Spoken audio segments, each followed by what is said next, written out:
Hey everyone, welcome to my podcast. Let's grow. This is your host Shruti, and I hope you are all doing great.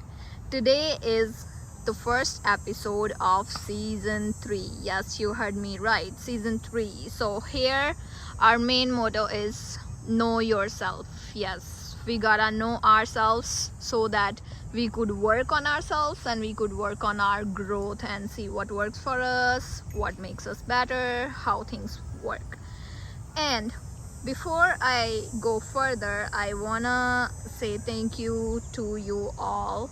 And if I've not mentioned yet, it's been 1 year since I started Let's Grow. So thank you all for always being there. And we have 4 new countries to welcome to our community. Yes, that's Russia, Taiwan, Kazakhstan, and Zambia. So welcome you all and thanks for being a part. So today, like you all can see, the scenery is like nature. What we are here to talk about basically is gonna be decomposition. So most of you know already that the 5 elements of life, that's what we'd be covering this season, and I just wanna mention all 5 first. So like water, air, fire, earth, and sky. Some people use ether for sky or space, or some may say spirit or energy. So those 5 are the ones that we are gonna cover, and I am so happy to announce that today we have a special guest, a company to help with our discussion here. It's my friend Shelia. Hi Shelia, welcome to the podcast. Hi, Shruti. I'm happy to be here. Thank you.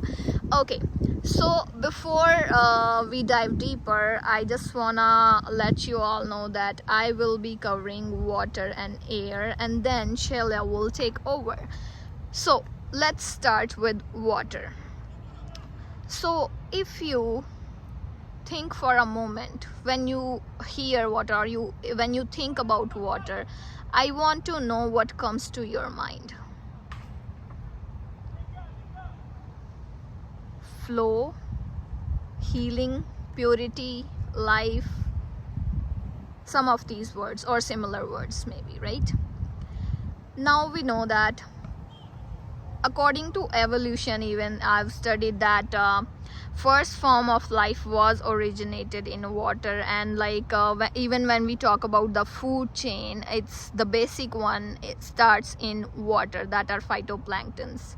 So other than that, different aspects of water like flow or healing, or even like when you just simply wanna get relaxed, so most of us like to go by water, like at a beach somewhere, or even like if you don't have time to go far to a beach, you just want to like spend some time in the pool.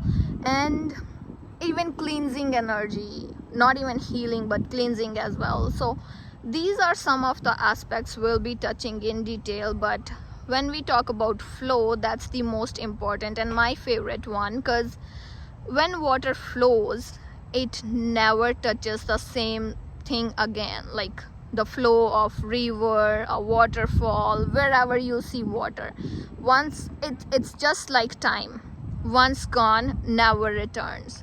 So whenever a river flows, that's why I have to emphasize on this is because I want you all to like always be present where you are, like completely present, not think about the past, or not try to revisit somewhere again and again, like in case of thoughts or emotions, because it's not gonna do any good to you. That's something we need to learn from water. What's done is done. Like sometimes it's just a random example that's coming to my mind, like if something that you don't like, something unfortunate happens, and sometimes people just wanna like, they can't keep their mind off of the thing, or sometimes they keep on thinking what could have been happened rather, or what could have been done, right? So that kind of thing I don't want you to like pay focus to. That's one of the things that we learn from water. Just keep on flowing, and always be open for the change, like always. Sometimes people are not like comfortable, because we all know like we all love to be in comfort. So but when there's a change, regardless of if it's comfortable or not, it always brings something positive to your life, regardless of it. If you think it was unfortunate or whatever, like if you pay keen attention like to the details, even if something unfortunate happens, you're gonna see something good coming out of it. If nothing, at least a lesson.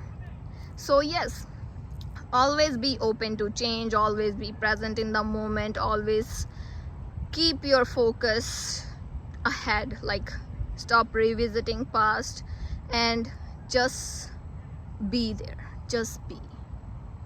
And I want to mention the water signs here, and because we are gonna touch those as well moving forward. So I want to mention water signs, which are Pisces, Scorpio and Cancer.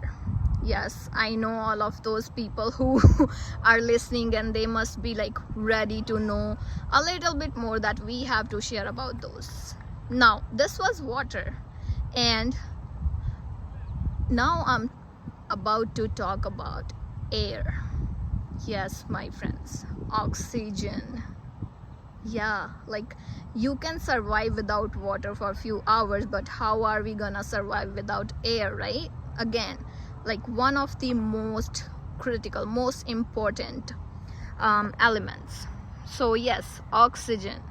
But other than oxygen, what do we want to say about air? Air teaches us that you don't always have to be like very prominent or very like noticeable. You can just be and still be important, still play a critical role in wherever you are, like regardless of if you are at workplace, if it's in your family or your relationships. You just be there. Another thing that I want to share is air is related to our breathing, and breathing is like fundamental function of life. We consider anything alive when it's breathing. Once the breathing process stops, it's dead. And another thing, that breathing is very important, and I'm not sure how many people pay keen attention to breathing, but however, it's always related to your feelings as well. Not only like physical work that you do. If you're running, if you are doing yoga, you can see changes in the breathing pattern. So when you do yoga, you have to like take a deep breath, you hold it and then you release. When you're running, it just continues the fast pace. And why I said about emotions and feeling is like, if you pay attention, your breathing patterns change. So for example, the emotions when you are touched or when you are like extremely happy, the ecstasy, or sometimes aggression when you are angry. So you might notice that there's a change in your breathing pattern. And whenever you are angry, you take a moment and you start to pay attention to your breathing pattern, and you want to like take a deep breath, hold it and then release. It's gonna bring change to you, to the way you're feeling. You're not gonna be that angry anymore. So breathing not only like plays a fundamental role for us to like stay fit and healthy and alive, but it's also related to our emotional health as well, or like how we can control our emotions, or how we can navigate through various kinds of emotions if we pay keen attention to our breathing. And these are some things that for now I will share about air. And another thing I want to say, like we said, we are gonna talk about the zodiacs related to that. So my air signs are Aquarius, Gemini and Libra, and I do have friends who are Libra and Aquarius and Gemini. So yes, I am looking forward already to talk in detail about all of this, but for now I'm gonna hand it over to Shelia to throw some light on the other elements. So hi Shelia.